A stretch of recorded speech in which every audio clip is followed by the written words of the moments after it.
अस्सलामुअलैकुम दोस्तों, उम्मीद है आप लोग खैरियत से होंगे। इस वीडियो में हम एक इंतहाई अहम जो विटामिन है जिसको हम विटामिन डी कहते हैं उसके बारे में बात करेंगे। इसकी अहमियत का आप अंदाज़ा लगाएं कि 1920 में जब पहली दफ़ा ये डिस्कवर हुआ तो उस वक़्त बच्चों में और बड़ों में एक बीमारी थी। वो बीमारी क्या थी कि उस बीमारी में जो हड्डियाँ हैं वो इतनी कमज़ोर होती थी कि जो बच्चे बड़े हो रहे होते थे तो उनकी जो हड्डियाँ हैं वो टेढ़ी हो जाती थी, ना उनका कद बढ़ पाता था और ना ही उनकी प्रॉपर ग्रोथ हो पाती थी। तो इसको कहते थे हम रिकेट्स। इसी तरह जब बड़ों में ये बीमारी आती थी तो वहाँ पे भी हड्डियों की ऐसी कमज़ोरी होती थी कि जिसकी वजह से उनकी जो नशोनुमा है और ये जो हड्डियों की साख्त है वो तब्दील हो जाती थी। उसको हम कहते थे ओस्टियोमलेशिया। लेकिन जब 1920 में पहली दफ़ा पता चला कि ये जो मसाइल हैं ये एक विटामिन की वजह से है जिसको आज हम विटामिन डी कहते हैं, तो उसके बाद ये बीमारी ख़ास तौर पे उन ममालिक में जहाँ पे अगले 10 साल में मुख्तलिफ जो खुराकें होती हैं उनके अंदर विटामिन डी डाला गया तो वहाँ पे ये बीमारी तकरीबन नापेद हो गई या बहुत कम हो गई। तो ये जो आप दोस्तों जहन में रखें कि ये जो 20वीं सदी के अवाइल का टाइम था, ये वही वक्त है जिस वक्त कम से कम 13 जो विटामिन हैं वो डिस्कवर हुए थे। लेकिन आज भी अगरचे पूरी दुनिया में क्योंकि मुख्तलिफ खुराकों के अंदर डाला जाता है विटामिन डी, तो रिकेट्स और ओस्टियोमलेशिया तो कम है, लेकिन एक बीमारी जो है वो अभी भी बहुत ज़्यादा है जिसको हम कहते हैं हड्डियों का भुरभुरापन या ओस्टियोपोरोसिस, और जिसकी बहुत बड़ी वजह जो है वो विटामिन डी ही करार पाती है। अब विटामिन डी जो है ये कहाँ से आता है? ये हमारे पास इसके दो सोर्स हैं। सबसे बड़ा और अच्छा सोर्स जो है वो हमारा अपना जिस्म है। हमारी जो जिल्द है उसके साथ जब सूरज की शुआएं टकराती हैं तो उन सूरज की शुआओं में दो किस्म की रेडिएशंस होती हैं। एक होती है अल्ट्रावायलेट ए रेडिएशन और एक होती है अल्ट्रावायलेट बी रेडिएशन। अब जो अल्ट्रावायलेट ए रेडिएशंस होती हैं ये हमारी जिल्द से जब टकराती हैं तो हमारी जिल्द के अंदर कोलेस्ट्रॉल की एक कुदरती किस्म होती है जिसको हम कहते हैं 7D हाइड्रो कोलेस्ट्रॉल। ये शुआएं उनसे टकराने के बाद इनको तब्दील कर देती हैं कोलेस्ट्रॉल के अंदर, लेकिन फिर वहां से ये कोलेस्ट्रॉल जाता है लिवर या जिगर के अंदर। वहां पे इसके अंदर शामिल किया जाता है एक ऑक्सीजन और एक हाइड्रोजन और ये बन जाता है हाइड्रोक्सी कोलेस्ट्रॉल, और इसको हम आमतौर पे 25 हाइड्रोक्सी कोलेस्ट्रॉल कहते हैं।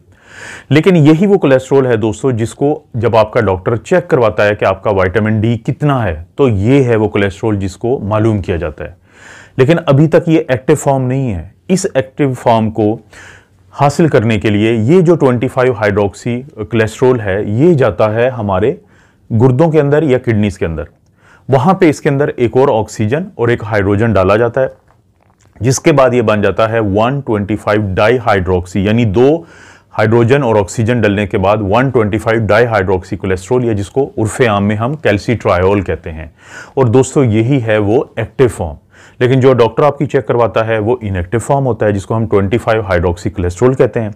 अगर किसी का जो ये लेवल है कोलेस्ट्रॉल का, ये जो विटामिन डी का, तो अगर इसका लेवल है 20 से 30 के दरमियान तो ये बॉर्डर लाइन रिस्क पे है वो मरीज। लेकिन अगर किसी का लेवल 20 नैनोग्राम पर मिलीलीटर या पर ml से कम है तो इसका मतलब है कि उसको इसकी कमी है, डेफिशिएंसी है, जो उसके लिए खतरनाक साबित हो सकती है।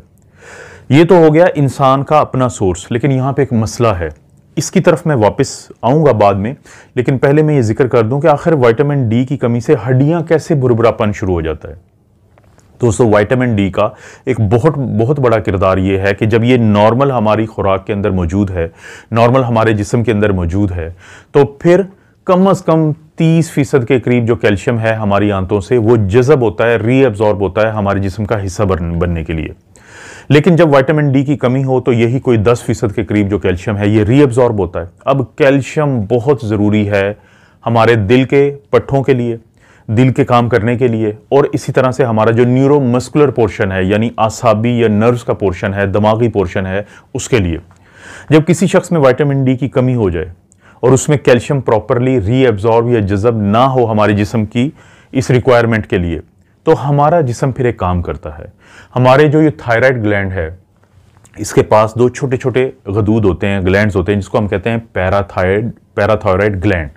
अब वहां से एक हार्मोन रिलीज होता है ज्यादा, जिसको हम कहेंगे पैराथायराइड हार्मोन। क्यों रिलीज होता है? क्योंकि यही वो फिर हार्मोन है जो हड्डियों से जाके कैल्शियम को खींचता है। कैल्शियम की कमी पूरी हुई, और कैल्शियम की जब कमी पूरी हुई तो दिल और दिमाग की जो फंक्शनिंग है, जो हमारे वाइटल ऑर्गन्स हैं, वो मुतासर नहीं होगी। लेकिन किस कॉस्ट पे? कुर्बानी कौन दे रहा है? हड्डियां दे रही हैं। जब वहां से कैल्शियम निकल जाएगी तो कैल्शियम ही उसकी जो ताकत है, उसकी जो स्ट्रेंथ है, उसकी वजह होती है। और जैसे ही वहां से कैल्शियम निकलता है तो वो हड्डियां जो है वो बहुत कमज़ोर हो जाती हैं, भुरभुरी हो जाती हैं। इस प्रोसेस को या इस बीमारी को हम फिर कहते हैं ओस्टियोपोरोसिस। यानी ये इतना अहम है विटामिन डी का रोल। तो आज के दौर का जो इंसान है, आखिर उसमें क्या ऐसी वजह बनी है कि जिसमें विटामिन डी की कमी इतनी ज़्यादा हमारे सामने आ रही है? जो पहले का इंसान है वो खेतों में काम करता था, वो घूमता फिरता था बाहर, एयर कंडीशनिंग सिस्टम थे नहीं, तो वो एक्सपोज होता रहता था सूरज की छांव से। लेकिन आज का इंसान जो है या ऑफिस में काम करता है या दोपहर का वक्त वो एयर कंडीशन जो सिस्टम होते हैं उनमें रहता है और कम से कम एक्सपोज करता है अपने आप को सूरज की छांव से। ये वो वजह है, सबसे बड़ी वजह, कि जिसकी वजह से जब सूरज की छांव से वो अपने आप को एक्सपोज नहीं करता तो इसी वजह से कम विटामिन डी उसके जिस्म के अंदर बनता है। देखें, दुनिया के वो तमाम ममालिक जो इक्वेटर होती है, यानी इक्वेटर अर्थ ज़मीन के ऊपर एक ऐसी ख्याली लाइन है, इमेजिनरी लाइन है, जिसके ऊपर सूरज की छाएं सीधी पड़ती हैं। तमाम वो ममालिक जो इक्वेटर की लाइन से नॉर्थ यानी शुमाल की तरफ और साउथ यानी जनूब की तरफ 37 डिग्री से बाहर हैं, तो वहां पे सूरज की छाएं बड़ी कमज़ोर पड़ती हैं। अब पाकिस्तान की लोकेशन क्या है? पाकिस्तान की लोकेशन इक्वेटर से तकरीबन ये 30.3753 यानी 30.3753 बनती है डिग्री। इसका मतलब है कि हम उस इक्वेटर की लाइन के अंदर अंदर हैं, जहां पे ऐसी छाएं हैं कि अगर हम अपने आप को किसी हद तक एक्सपोज करें तो विटामिन डी बनेगा हमारे अंदर। अब एक और फर्क को समझना है आपने कि जो लाहौर है वो इक्वेटर से तकरीबन आप कह सकते हैं कि वो 3000 या 3200 या 32 जो है 32 डिग्री पे मौजूद है, जबकि इसके मुकाबले में कराची जो है वो इक्वेटर के करीब है, वो तकरीबन 27 डिग्री पे मौजूद है। तो इस भी कॉन्सेप्ट को आपने जहन में रखना है कि वो लोग जो पाकिस्तान के साउथ में रहते हैं, पाकिस्तान के जनूब में रहते हैं, वो किसी हद तक इक्वेटर की लाइन के करीब हैं। लेकिन वो ममालिक जैसे ये मगरबी ममालिक जिनको हम कहते हैं या जो ठंडे मुल्क होते हैं, वो इक्वेटर की लाइन से 37 जो डिग्री है वो दूर पड़ते हैं, तो जिसकी वजह से वहां पे विटामिन डी की ज्यादा कमी होती है। तो ये एक बड़ी वजह है कि क्योंकि हम अपने आप को ज्यादा एक्सपोज नहीं करते, और उसकी भी एक खास वजह है कि क्यों नहीं एक्सपोज करते, क्योंकि जब हम अपने आप को ज्यादा एक्सपोज करते हैं तो हमारे अंदर कुदरत ने, अल्लाह ने एक ऐसा निज़ाम रखा है कि ज्यादा से ज्यादा हमारे अंदर एक पिगमेंट बनता है जिसको हम मेलानिन कहते हैं। वो हमें बचाता है इन्हीं शुआओं के मुज़र असरात से, क्योंकि इनके मुज़र असरात क्या होते हैं कि हमारा स्किन का कैंसर कर सकती हैं, चाहे वो अल्ट्रावायलेट बी रेडिएशन हो या अल्ट्रावायलेट ए रेडिएशन हो।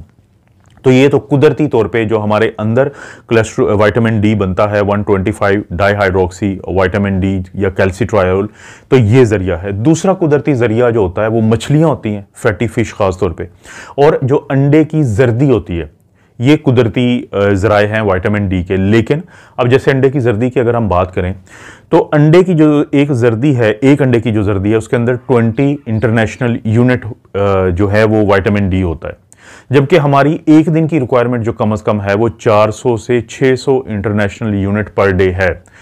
अब इसी एक अंडे की जर्दी के अंदर इतना कोलेस्ट्रॉल भी मौजूद है जो एक दिन की रिक्वायरमेंट है। इसलिए अगर हमें 400 इंटरनेशनल यूनिट पूरे करने पड़े अंडे की मदद से, तो हमें इतने ज्यादा अंडे खाने पड़ेंगे कि उसमें जो कोलेस्ट्रॉल है वो बहुत ज्यादा है और वो हमारी सेहत के लिए जाहिर है बहुत नुकसानदेह है। इसी तरह से अगर हम सिर्फ फिश से पूरा करना चाहें विटामिन डी की इस रिक्वायरमेंट को जो 400 से 600 इंटरनेशनल यूनिट है, और अगर कोई 70 साल से ज्यादा उम्र का है तो फिर 800 इंटरनेशनल यूनिट पर डे तक जाना पड़ता है।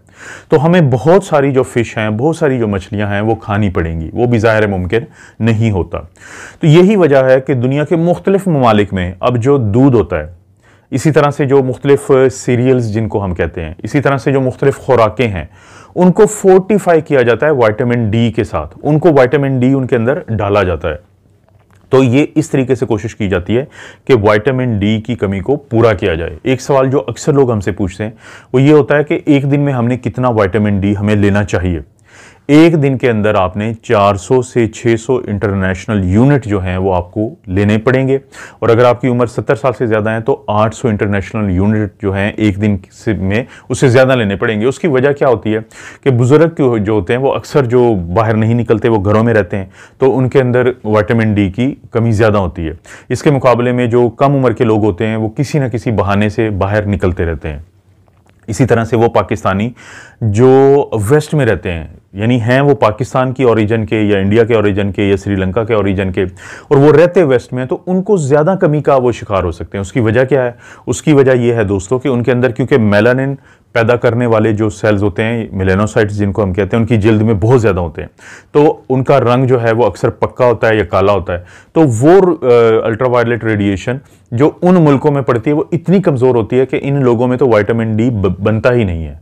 तो क्या हमें इससे घबराना चाहिए? बिल्कुल भी हमें घबराने की ज़रूरत नहीं है।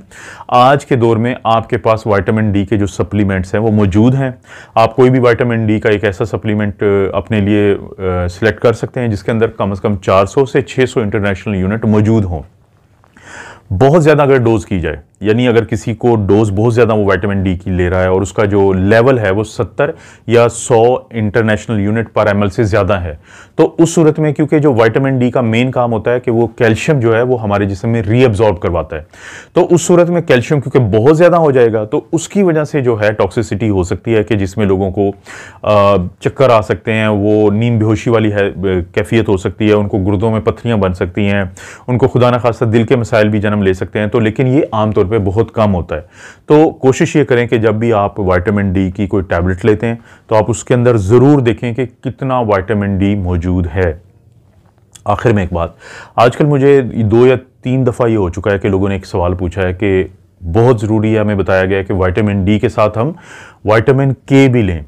दोस्तों 4 किस्म के ऐसे विटामिन होते हैं जिसको हम कहते हैं ये फैट सॉल्युबल विटामिन हैं, जैसे विटामिन ए है, विटामिन डी है, विटामिन ई है और विटामिन के है। विटामिन जो अगर हम के की बात करें तो अभी तक ऐसा सच कोई लिटरेचर में कोई ऐसी चीज़ नहीं है कि विटामिन के बहुत ज़रूरी है विटामिन डी के साथ, अभी तक ऐसी कोई चीज़ नहीं है। लेकिन अगर ऐसी कोई चीज़ मिलती है तो मैं आप दोस्तों के साथ ये बात को ज़रूर शेयर करूंगा ताकि इस बारे में भी हम बात कर सकें। लेकिन जो विटामिन डी जो है, अगर हम बात करें कि ऑस्टियोपोरोसिस, हड्डियों की जो सेहत है, उसके अलावा जो मुख्तलिफ़ किस्म के कैंसर होते हैं, जैसे मर्दों में जो प्रोस्टेट कैंसर है, वो लोग जिनके अंदर विटामिन डी की कमी नहीं होती है तो बहुत ज़्यादा चांसेस होते हैं कि इस तरह के जो कैंसर हैं वो जन्म नहीं लेते। ना सिर्फ प्रोस्टेट का कैंसर बल्कि इसके अलावा जो कोलन का कैंसर है, जो रेक्टल कैंसर हैं, सी रेक्टम जिसको हम कहते हैं, क्योंकि बॉडी के मुख्तलिफ जो ऑर्गन्स हैं उनके अंदर विटामिन डी के रिसेप्टर मौजूद होते हैं। और वहाँ पे क्योंकि नई जो तहकीक चल रही होती है वो उसने यही साबित किया है कि कहीं ना कहीं पे विटामिन डी का कोई ना कोई रोल ज़रूर है ऐसा। दोस्तों ये है थोड़ी सी बुनियादी मालूमात विटामिन डी के बारे में और कैसे आप इसकी कमी को जांच सकते हैं इसका ब्लड टेस्ट करवा के, और कैसे इस कमी को पूरा करने की कोशिश कर सकते हैं। तो कोशिश यही करें कि जो मैंने कहा है कि अगर आप बहुत ज़्यादा इंडोर रहते हैं, बहुत ज़्यादा सूरज की छांव से दूर रहते हैं, बहुत ज़्यादा सनस्क्रीन का इस्तेमाल करते हैं, क्योंकि बहुत सारे लोगों को आदत होती है कि वो सनस्क्रीन लगाते हैं। आपने अक्सर देखा होगा कि ख़ास तौर पे ये जो खिलाड़ियों में आपने वो जब खेल रहे होते हैं तो वाइट क्रीम लगाई होती है, और इसी तरह से बहुत सारे लोग इस्तेमाल करते हैं सनस्क्रीन जो कि सूरज की छांव को आपसे रोकती है। उसके ऊपर एक लिखा होता है SPF, यानी जो सन प्रोटेक्शन जो फैक्टर है वो कम से कम 30 या उससे ज़्यादा होता है इन लोगों में। फ़ायदा उसका क्या होता है कि वो स्किन के कैंसर से बचाती हैं ये चीज़ें, और आपका रंग जो है वो गोरा रहता है, वो काला नहीं होता। लेकिन नुकसान क्या होता है कि विटामिन डी जो है वो आपके जिस्म में कम रहता है, लेकिन उस सूरत में भी आप सप्लीमेंट लेके इस कमी को पूरा कर सकते हैं। इस तरह की जो वीडियोज़ हैं वो आपको इस चैनल पे मिलती रहेंगी। लेकिन अगर आप दिल के बारे में और शुगर के बारे में, ब्लड प्रेशर और कोलेस्ट्रॉल के बारे में आप वीडियोस देखना चाहते हैं तो आप मेरा जो doctor Afzal cardiology official channel है, ना सिर्फ एक उसको विजिट करें बल्कि हर सूरत आपने उसको सब्सक्राइब भी करना है और वहाँ पे जो बेल का आइकन है उसको भी दबाना है। आप अपना और अपनी फैमिली का ख्याल रखें। अल्लाह ताला आपको और आपकी फैमिली को हर किस्म की बुराई, बीमारी और आजमाइश से महफूज रखे।